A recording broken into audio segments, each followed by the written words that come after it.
चलिए चला जाए ना, आगे बढ़ा जाए।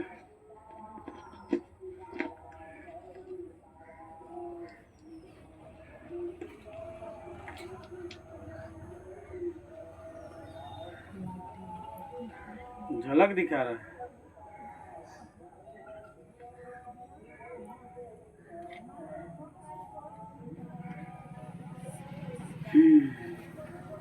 तो हम लोग के चर्चा का विषय है दिगंत। दिगंत भाग 2। ठीक है, दिगंत भाग 2 12th का है। चलिए अब आगे चलते हैं। इसमें हम लोग दिगंत भाग 2 में चैप्टर आप लोग का ओ सदा नीरा। ठीक है, नीरा पानी को कहा जाता है। नीर नीर नीर माने पानी, जल, समझे। और सदा माने निरंतर, हमेशा, लगातार। और वो मतलब किसी को पुकारने की एक शब्द है। लेकिन चैप्टर का नाम है वो सदा नीरा। लेखक है माथुर साहब। तो वो सदा नीरा पाठ के लेखक कौन है? जगदीश चंद्र माथुर। कौन लेखक है? जगदीश चंद्र माथुर। हम लोग पहले लेखक का परिचय देख लेते हैं। तो जगदीश चंद्र माथुर का जो है जीवन परिचय हम लोग देखते हैं सबसे पहले। तो जीवन परिचय में है कि जगदीश चंद्र माथुर एक प्रतिभाशाली लेखक हैं। ठीक है, क्या है? प्रतिभाशाली लेखक हैं, नाटककार है और संस्कृति कर्मी तथा प्रशासक भी थे। प्रशासक यानी कि शासन की प्रक्रिया में भी कार्यक्रम किए हैं। ठीक है, प्रशासक का मतलब होता है कि देश के प्रशासकीय क्षेत्र में भी इनका योगदान रहा। तो माथुर साहब जो है एक प्रतिभाशाली लेखक है, नाटककार भी है, संस्कृति कर्मी तथा प्रशासक भी थे। उनका जन्म 16 जुलाई 1917 ईस्वी को हुआ। माथुर साहब का जन्म कब हुआ? 16 जुलाई 1917 ईस्वी को हुआ। कौन राज्य में? उत्तर प्रदेश राज्य में हुआ। गांव का नाम था शाहजहांपुर। शाहजहांपुर गांव का नाम था, शाहजहांपुर में हुआ था। वे इलाहाबाद विश्वविद्यालय से अंग्रेजी विषय में एमए किए। ठीक है, क्या किए? एमए किए। ठीक है, मास्टर ऑफ आर्ट। कौन सी से? अंग्रेजी से। कौन सी से किए? अंग्रेजी से, अंग्रेजी सब्जेक्ट से एमए किए। और 1941 ईस्वी में आईसीएस की परीक्षा पास कर लिए। क्या कर लिए? आईसीएस की परीक्षा पास कर लिए। ठीक है, परीक्षा पास करने के बाद वे ट्रेनिंग के लिए यानी कि प्रशिक्षण के लिए जो है अमेरिका चले गए। ट्रेनिंग के लिए कहाँ चले गए? अमेरिका चले गए तथा वहां से लौटकर बिहार में सचिव पद पर नियुक्त हुए। बिहार के क्या बने? सचिव बने। कौन? जगदीश चंद्र माथुर।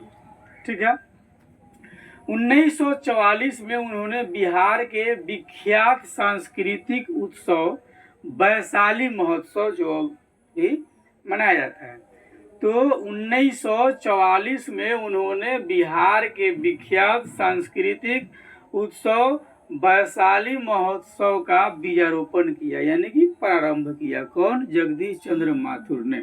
जगदीश चंद्र माथुर ने वैशाली महोत्सव का बीजारोपण किया। कब? 1944 में।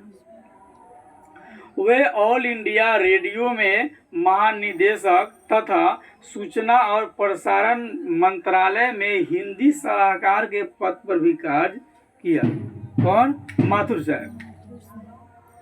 14 मई 1978 को इनका देहांत हो गया। यानी 14 मई 1978 ईस्वी को जगदीश चंद्र माथुर साहब का देहांत यानी कि मृत्यु हो गए हुए स्वर्ग सिधार। ठीक है। प्रस्तुत निबंध ओ सदानीरा जगदीश चंद्र माथुर की पुस्तक जो है बोलते क्षण, उनका एक पुस्तक लिखा हुआ है, कौन? बोलते क्षण। ठीक है। तो प्रस्तुत निबंध ओ सदानीरा जगदीश चंद्र माथुर की पुस्तक बोलते क्षण से प्रस्तुत है, जो हम लोग पढ़ेंगे। यह निबंध सदानीरा गंडक नदी को आधार बनाकर लिखा गया। आपके ये गंडक नदी जो है ये कहाँ है? सदानीरा ये आपके चंपारण में, चंपारण से में गंडक बहती है। ठीक है। तो वो सदानीरा गंडक नदी को आधार बनाकर लिखा गया है। इसमें लेखक ने गंडक नदी के किनारे की संस्कृति एवं जीवन प्रवाह की अंतरंग झांकी जो है प्रस्तुत की है। ठीक है। इतिहास से उठाई गई अनेक घटनाएं निबंध की प्रामाणिकता को बढ़ाती भी है। ऐतिहासिक दृष्टि से भी बहुत सारे बात इसमें चर्चा किया गया है। ठीक है। माथुर साहब का जो है रेखांकित जो है 10 तस्वीरें संस्मरण है उनका, जिन्होंने जीना जाना। समीक्षा है परंपराशील नाट्य और निबंध संग्रह बोलते क्षण जन संचार पर विशिष्ट पुस्तक, और है बहुजन संप्रेषण के माध्यम से। यानी कि वही निबंध बोलते क्षण से वो सदानीरा लिया गया है। ठीक है। वो सदानीरा के बारे में यानी कि गंडक नदी के आसपास जो संस्कृति जो बसी हुई है, जो लोग जो है उनके बारे में और गंडक नदी के बारे में क्या कहते हैं माथुर साहब? माथुर साहब कहते हैं कि अजीब है यह पानी। गंडक नदी के बारे में क्या कहते हैं? अजीब है यह पानी, इसका अपना कोई रंग नहीं, इसका अपना कोई रंग नहीं। पानी का कोई रंग होता है? लाल मिला दीजिएगा लाल, हरा मिला दीजिए हरा, व्हाइट मिला दीजिएगा तो व्हाइट, रंगहीन होता है, कोई रंग पानी का नहीं होता है।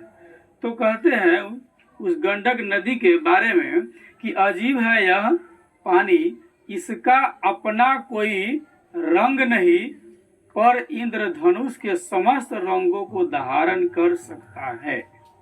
अपना कोई रंग नहीं है, लेकिन इंद्रधनुष के समस्त रंगों को धारण कर सकता है। इंद्रधनुष में 7 रंग मौजूद होते हैं। इसका कोई अपना रंग नहीं है, लेकिन यह इंद्रधनुष के 7 रंग का धारण कर सकता है, 7 रंग में रंगा जा सकता है। इसका अपना कोई आकार नहीं, पर असंख्य आकार ग्रहण कर सकता है। इसकी कोई आवाज नहीं, पर वाचाल हो उठता है, तो इसका भयंकर वज्र निनाद दूर दूर तक गूंज उठता है। कहा पर इसकी कोई आवाज नहीं, पर वाचाल हो उठता है, तो इसका भयंकर वज्र निनाद दूर दूर तक गूंज उठता है। गतिहीन है, पर गतिमान होने पर तीव्र वेग धारण करता है, और उन्मत्त शक्ति पर अपार ऊर्जा का स्रोत बन जाता है।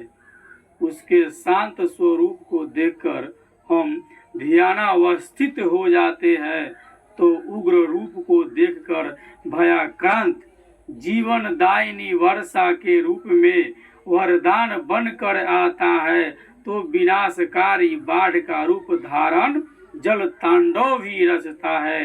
अजीब है यह पानी, अजीब है यह। जब वर्षा के समय आता है तो बाढ़ भी आ जाता है, लोग भयभीत भी हो जाते हैं। ठीक है। आगे हम लोग चलते हैं ओ सदानीरा में। ठीक है। अब कहा ओ सदानीरा, यानी कि अब चैप्टर की बातें हम लोग चर्चा में लाएंगे। ठीक है।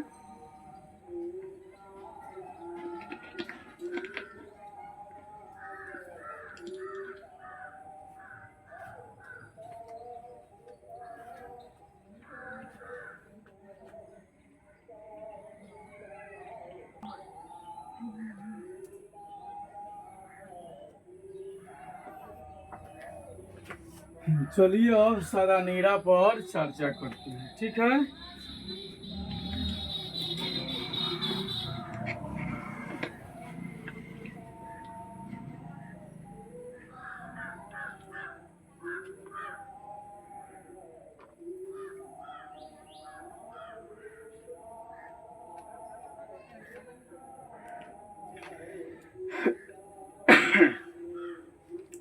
चलिए, तो सदानीरा में जब हम लोग आगे जब बढ़ते हैं तो वो सदानीरा में लेखक जब कहानी जब प्रारंभ करते हैं तो कहते हैं कि बिहार के उत्तर पश्चिम कोण में चंपारण क्षेत्र की भूमि पुरानी भी है और नवीन भी है। बिहार के उत्तर और पश्चिम, बिहार के किधर, उत्तर और पश्चिम, ठीक ना। उत्तर पश्चिम समझते हैं। तो बिहार के उत्तर और पश्चिम कोण में चंपारण क्षेत्र की भूमि पुरानी भी है और नवीन भी है। चंपारण क्षेत्र की भूमि कैसी है, पुरानी भी है और नवीन भी है। हिमालय की तलहटी में जंगलों की गोदी में उतारकर मानव शैशव सुलभ अंगों और मुस्कान वाली धरती को ठुमक ठुमक कर चलना सिखा रहे हैं। धरती को ठुमक ठुमक कर चलना कौन सिखाता है, मानव सिखा रहा है, ठीक ना। कह रहा है कि ये हिमालय की तलहटी में जंगलों की गोदी में उतार कर मानव जो है मानव शैशव सुलभ अंगों और मुस्कान वाली धरती को ठुमक ठुमक कर चलना सिखा रहे हैं। नए खेत, नई पैदावार और बीच बीच में पलाश, साल एवं अन्य जंगली वृक्षों की हटकी सी पाते दूर दूर तक समतल की भूमि ट्रैक्टर की आतुर उंगलियों ने मानव जी से परिहत वसना कर दिया है। तभी तो लाज से सिकुड़ी सी इन नदियों में जल नाम मात्र को रह गया है। बालू की डगरों के बीच खोई सी रह गई है ये धाराएं, जो कभी वन श्री के ढके वक्ष स्थल से किलकती रहती थी। हो रहा है कि दूर दूर तक समतल की गई भूमि जो बराबर जो किया गया है वह ट्रैक्टर की आतुरी अंगुलियों ने मानव जी से परिहत वासना कर दिया है। तभी तो लाज से सिकुड़ी सी इन नदियों में जल नाम मात्र अब रह गया। बालू की डगरों के बीच खोई सी रह गई है ये धाराएं, जो कभी वन श्री के ढके वक्ष स्थल में किलकती रहती थी, अब वे किलकती नहीं है, या तो लाज में गड़ी निष्पद सरकती रहती है या बरसात के दिनों उन्मत्त यौवन वीरांगनाओं की भांति प्रचंड नर्तन करती है। मसान, सिकराना, पंडई भुजाएं फैला फैला कर उसी मानव के पौरुष को ललकारती है जिसने उन्हें निर्वसन किया है। सन 62 की बाढ़ का दृश्य जिन्होंने देखा, उन्हें रामचरित मानस में कैकेयी के क्रोध रूपी नदी की बाढ़ की याद आई होगी। 62 में जो बाढ़ आया था, कब, 1962 में बिहार में जो बाढ़ आई थी, ठीक ना। तो वही बता रहे हैं कि सन 62 की बाढ़ का दृश्य जिन्होंने देखा, उन्हें रामचरित मानस में कैकेयी के क्रोध रूपी नदी की बाढ़ की याद आई होगी। कैकेयी क्रोध में आकर ने राम से, दशरथ से राम को वनवास और भरत को गद्दी मांगी थी। लेकिन 2500 वर्ष पहले जब गौतम बुद्ध इन नदियों के किनारे किनारे पाटलिपुत्र से मल्लों मौर्यों के शक्यों को उपदेश देने जाया करते थे, तब ये नदियाँ संयमित थी, घना जंगल था और वृक्षों की जड़ों में पानी रुका रहता था। बाढ़ आती थी पर इतनी प्रचंड नहीं, पिछले 600-700 साल में महावन जो चंपारण से गंगा तक फैला हुआ था, महावन जो चंपारण से गंगा तक फैला हुआ था, कटता चला गया। ऐसे ही जैसे अंक गणित मूर्तियों का भंजन होता गया। वृक्ष की प्रकृति देवी वनश्री की प्रतिमाएं है। वसुंधरा भोगी मानव और धर्माध मानव एक ही सिक्के के दो पल। ठीक है, अब आपका क्वेश्चन होता है पहला कि चंपारण क्षेत्र की भूमि कैसी है।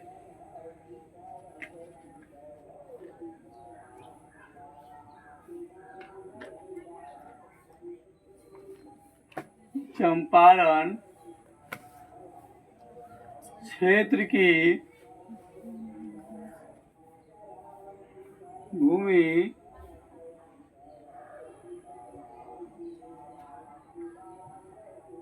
कैसी है।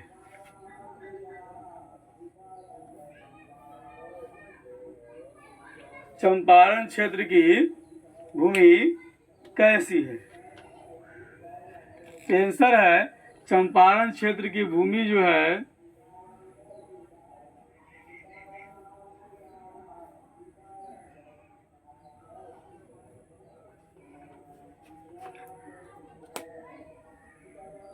क्षेत्र की भूमि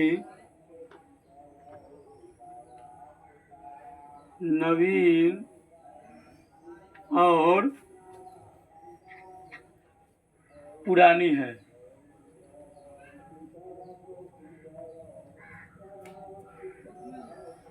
चंपारण क्षेत्र की भूमि कैसी है, तो नवीन और पुरानी है।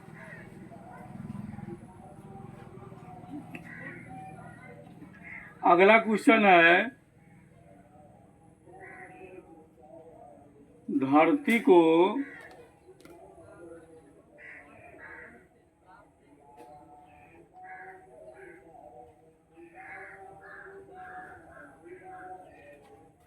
ठुमक ठुमक कर चलना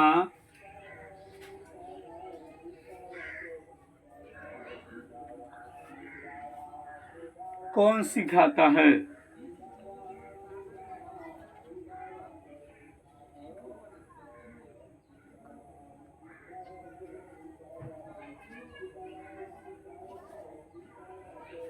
तो धरती को ठुमक ठुमक कर चलना मानव सिखाता है। कौन सिखाता है,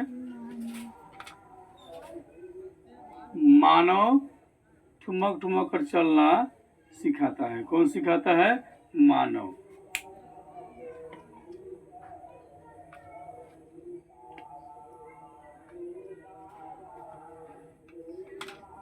अगला क्वेश्चन है, मानव के पौरुष को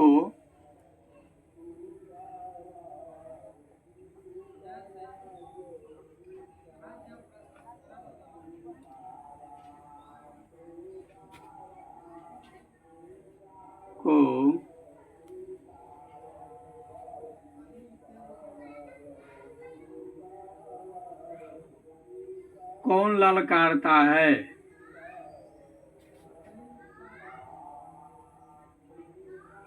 मानव के पौरुष को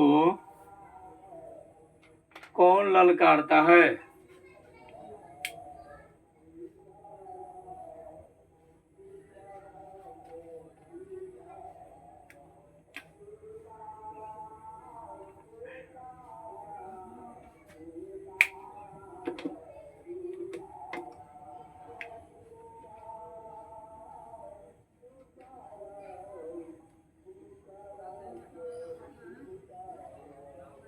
तो बरसात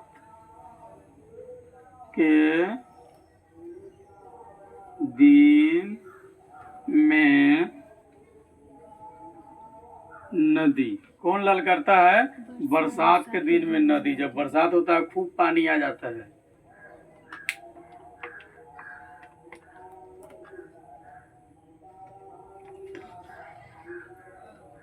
क्वेश्चन में है, लेखक किस बाढ़ का जिक्र करता है।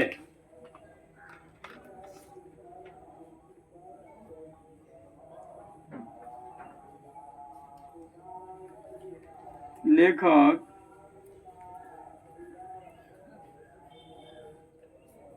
किस बाढ़ का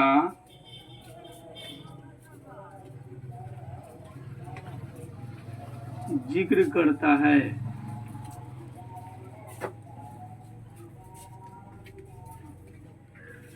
लेखक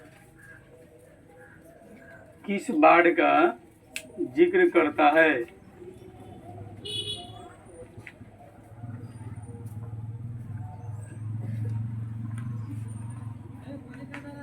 लेखक सन 1962 की बाढ़ का जिक्र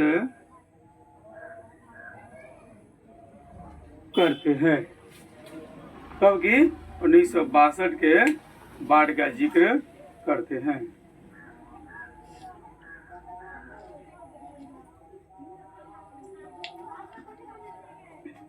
अगला क्वेश्चन है, गौतम बुद्ध नदी के किनारे किनारे किसको उपदेश देने जाया करते थे?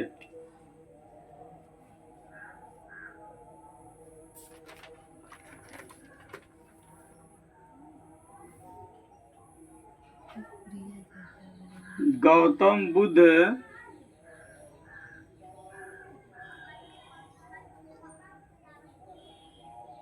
नदी के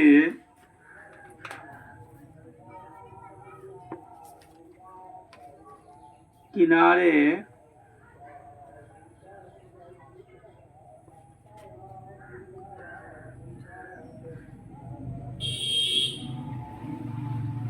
किसको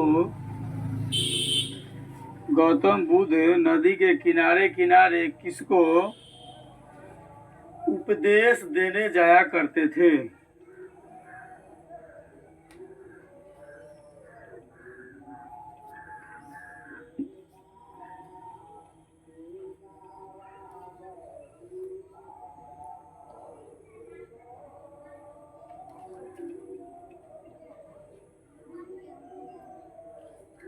ठीक है,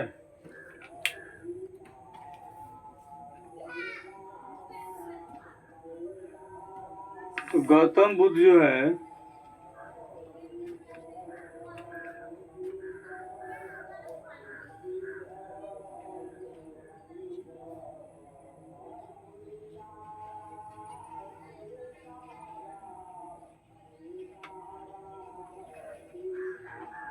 गौतम बुद्ध नदी के किनारे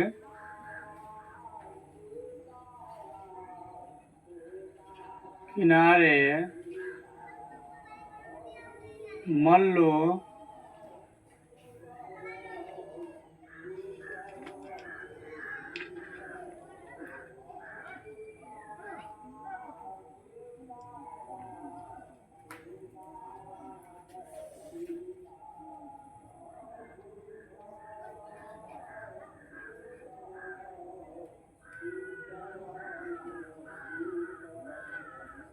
मल्लो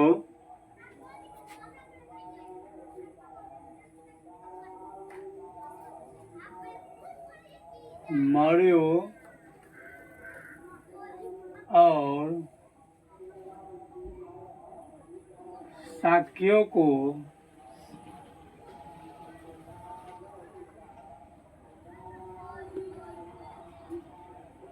उपदेश देने जाया करते थे। किसको उपदेश देने जाया करते थे?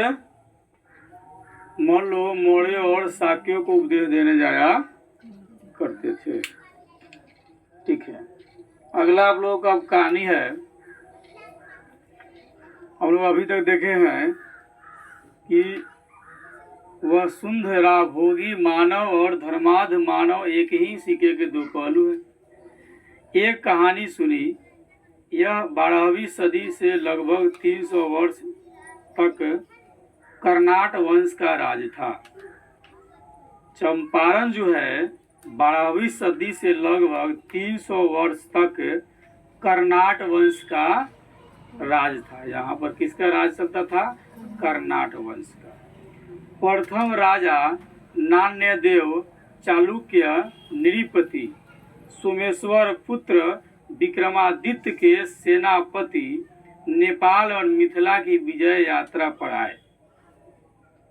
ठीक है, प्रथम राजा नान्यदेव चालुक्य नृपति सोमेश्वर पुत्र विक्रमादित्य के सेनापति नेपाल और मिथिला की विजय यात्रा पर आए और फिर यहीं बस गए। कौन बस गया? देख लीजिए। नान्यादेव चालुक्य नृपति सोमेश्वर पुत्र विक्रमादित्य के सेनापति। कौन? विक्रमादित्य के सेनापति जो है नेपाल और मिथिला की विजय यात्रा पर घूमने आए और यहीं पर बस गए। इस तरह सुदूर दक्षिण का रक्त और संस्कृति इस प्रदेश की निधि बने। कितने लोग इतिहास की इस कमियाई प्रक्रिया से परिचित भी है। कर्नाट वंश के राजा हरि सिंह देव को 1325 ईस्वी में मुसलमान आक्रमणकारी गियासुद्दीन तुगलक का मुकाबला करना पड़ा और विशाल आक्रमणकारी सेना जंगल के किनारे खड़ी थी। हरि सिंह देव का दुर्ग वन की गहराई में निश्चल छिपा हुआ था। वह घना वन मजबूत और मोटी प्राचीरों से अधिक दुर्भेद जान पड़ा। सुल्तान घोड़े से उतरा और तलवार से उसने एक विशाल बिटप के तने पर आघात किया।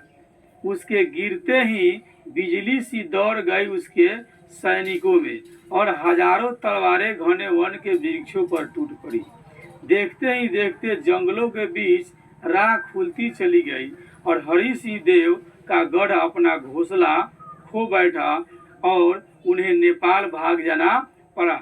यानी कि हरि सिंह गढ़ को मुस्लिम लोगों ने जो आक्रमण करके उसके जो क्षेत्र थे उस पर आक्रमण किया और उसको अपने हक में ले लिया, अपने अंडर में ले लिया जबरदस्ती। और हरि सिंह यहाँ से कहाँ भाग गए? नेपाल भाग गए। जब से जंगल जो कटने शुरू हुए तो कटते ही आ रहे हैं। नीचे धरती उपजाऊ मिलती है, राशि राशि सस्यों की खान जहाँ बीज डालने भर की दरकार है। घने जंगलों की स्मृति में मानो पैदावार ललक उठती है। यो चाहे 700 वर्ष पूर्व आक्रमणकारी की तलवार ने जंगी के द्वार खोले थे, तब तो हल और ट्रैक्टर ही धरती के खजाने को अनावृत कर रहे हैं। इस धरती के निवासी भी प्राचीन और नवीन के मिश्रण है। जान पड़ता है कि आदिकाल से आने जाने वाले पर तांता बधा रहा है। जंगल से छीनी गई धरती को जोतने के लिए पुष्ट हाथ प्राय बाहर से ही आते रहे। पिछले 500-700 वर्षों में थारू और धांगर जातियां यहाँ आकर बसी। कहा? चंपारण में। थारुओं के उद्भव के विषय में अनेक मत है।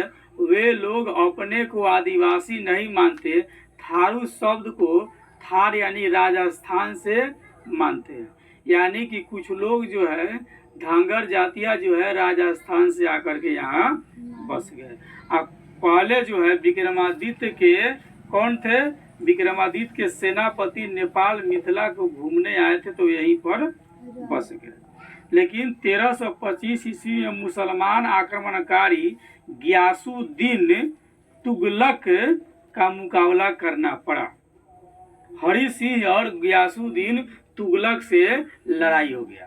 दोनों को सेना जो है जंगल में छिपे हुआ था। ठीक है, दोनों का किसका सेना? हरि सिंह का और गियासुद्दीन तुगलक का सेना जंगल में छिपा हुआ था। अब छिपा हुआ था दोनों की अपने अपने स्तर से कि आक्रमण होगा तो हम जीतेंगे, वो कहता हम जीतेंगे। तो मोटी मतलब बहुत सारा जंगल था।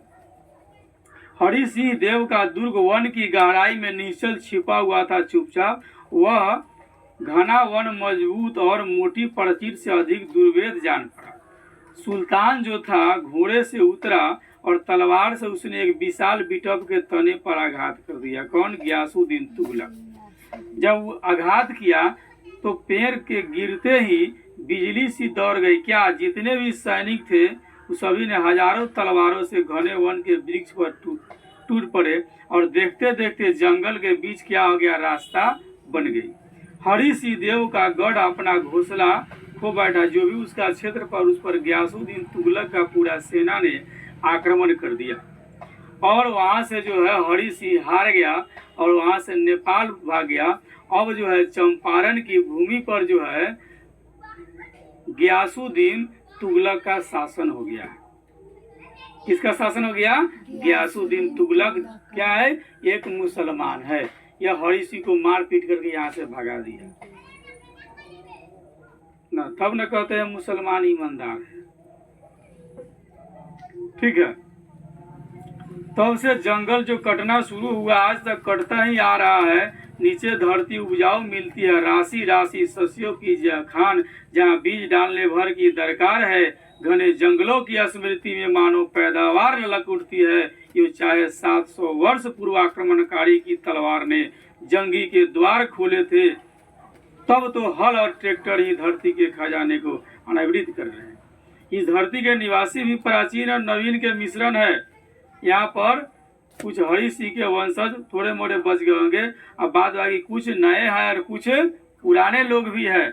आदि काल से आने जाने वाले की तांता बंधा रहता है। यहाँ जंगलों से छीनी गई धरती को जोतने के लिए पुष्ट हाथ पराया बाहर से ही आते रहे और पिछले 500-700 वर्षों में थारू धांगर जातियां यहाँ आकर के बस गई। ठीक है, थारू के बारे में कई सारे मत है। वे लोग अपने आप को आदिवासी नहीं मानते। थारू शब्द को जो है थार यानी राजस्थान से माना जाता है। ठीक है, अब हम लोगों का अगला क्वेश्चन है कि कर्नाट वंश का राज्य कब से कब तक था?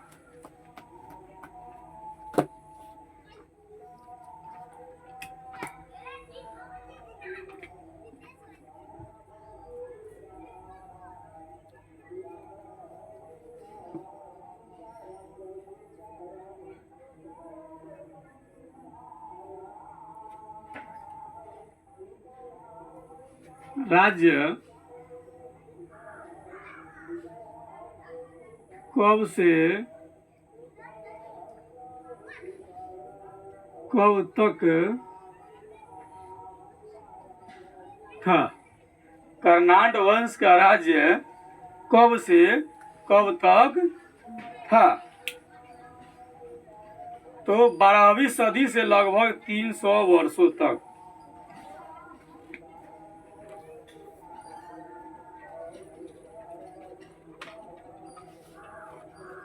बारहवीं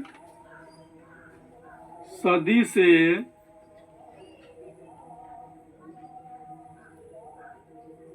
लगभग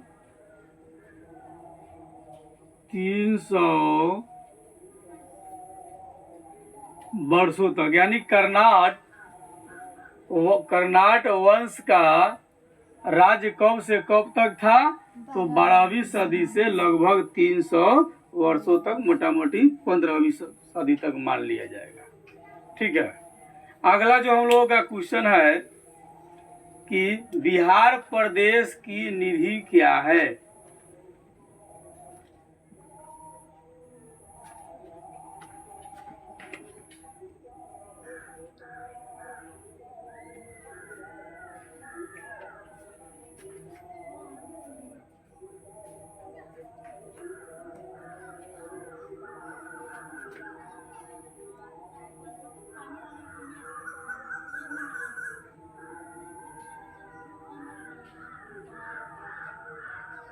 बिहार प्रदेश की निधि क्या है?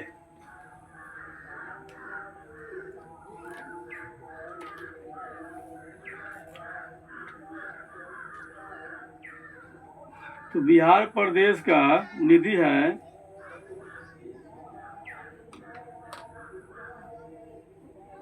दक्षिण का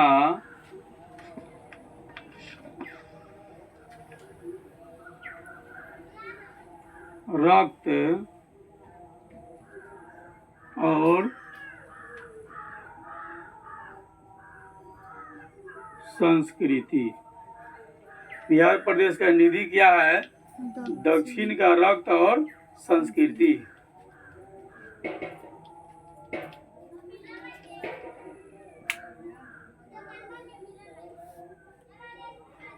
अगला क्वेश्चन है, कर्नाट वंश का राजा कौन था?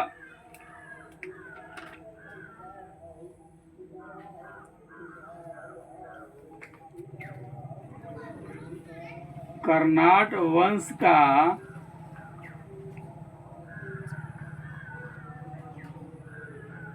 राजा कौन था?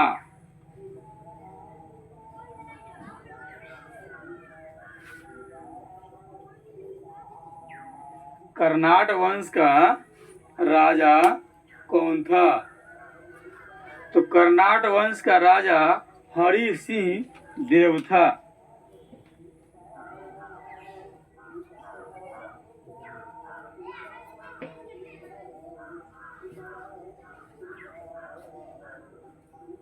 कौन था? हरि सिंह देव था। कर्नाट वंश का राजा कौन था? हरि सिंह देव था।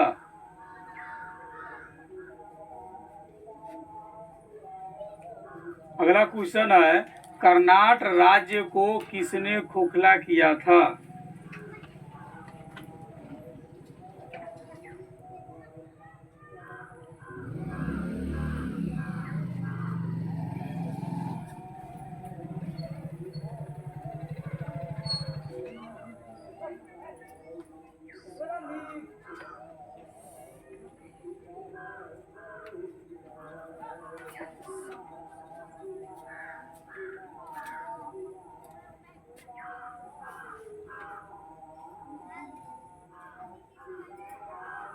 कर्नाट राज्य को किसने खोखला किया था? तो कर्नाट राज्य को गियासुद्दीन तुगलक ने खोखला किया था।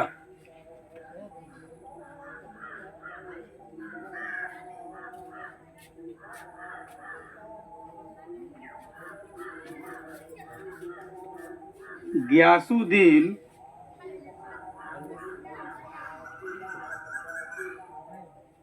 तुगलक ने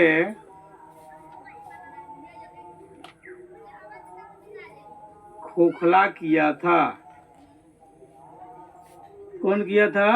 गियासुद्दीन तुगलक ने खोखला किया था। यानी गियासुद्दीन तुगलक ने हरि सिंह पर आक्रमण करके उसको भगा करके पूरे उसके साम्राज्य को तहस नहस कर दिया।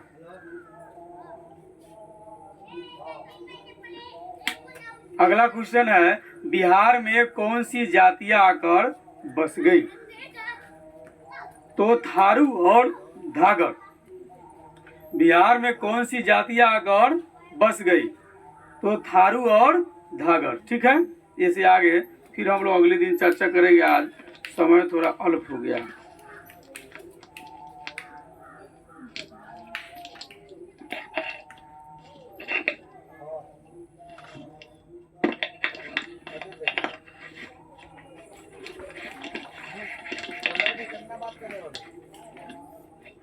हम फरेम में 300 में कम ना होता। हम फरेम में 300 रुपया खा दिए यार।